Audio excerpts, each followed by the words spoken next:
Okay, so I want to tell you about Bhikkhu Anālayo's new book, Mindfully Facing Disease and Death, Compassionate Advice from Early Buddhist Texts, that Weird Windows Publications have just published. We're very proud to have this new book out. Analia has put together and made commentary on most of the Buddha's significant teachings from the early Chinese canon on the themes of disease, dying and death. Earlier this year I read the manuscript of the book, and by one of those fortunate coincidences that can often happen on the Buddhist path, I was also treating someone, my partner, at home who was ill.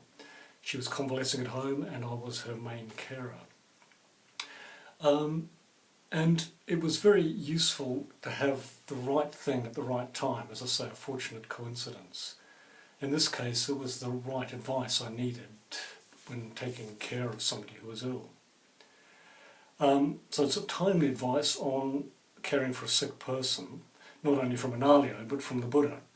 I had discussions earlier with Analia about the book in the early stages of compiling, and I was aware that there was a lot of material in the early canon from the Buddha and his disciples on disease and death, but I wasn't aware of just how much was available and just how thorough and far-reaching the Buddha is.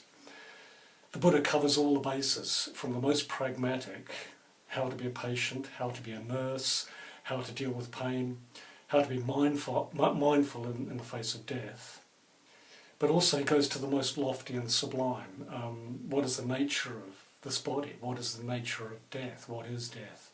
How can Dharma practitioners use disease and death on the path of practice to practice and gain insight? So, as you can imagine, this pragmatic advice was very, very helpful. It's very useful to be reminded of how to take care of a sick person in the early part of the book. Analia summarises the Buddha's advice from both the Chinese and the Pali canon for good care of a sick person. He summarises it like this: giving proper medication at the proper time, being attentive to the needs of the sick person, coping with one's own disgust in caring and cleaning, being willing to converse with the sick person, even being able to gladden and encourage them with talk on the Dharma, maintaining an altruistic motivation and avoiding getting irritated. So all of these were very salutary points for me to take on when I was caring for my partner. However, Analia goes much further than this. He outlines how the Buddha and his enlightened disciples also have much to tell us about disease and death in relation to awakening. You could say that death is the central concern of Buddhism. Buddhism doesn't shy away from the whole subject of death. It's the subject of many contemplations, many meditations. We may not be ill or sick now, we may not be dying right now, but we can use the recollection of death as a means to insight. So this section, the bulk of the book, culminates in Anālayo's instruction in a series of meditations on the recollection of death, based on the Girimananda Sutta.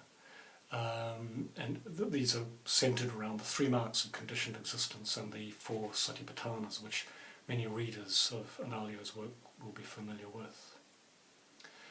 And it then grounds all that insight in that series of meditations back to the breath.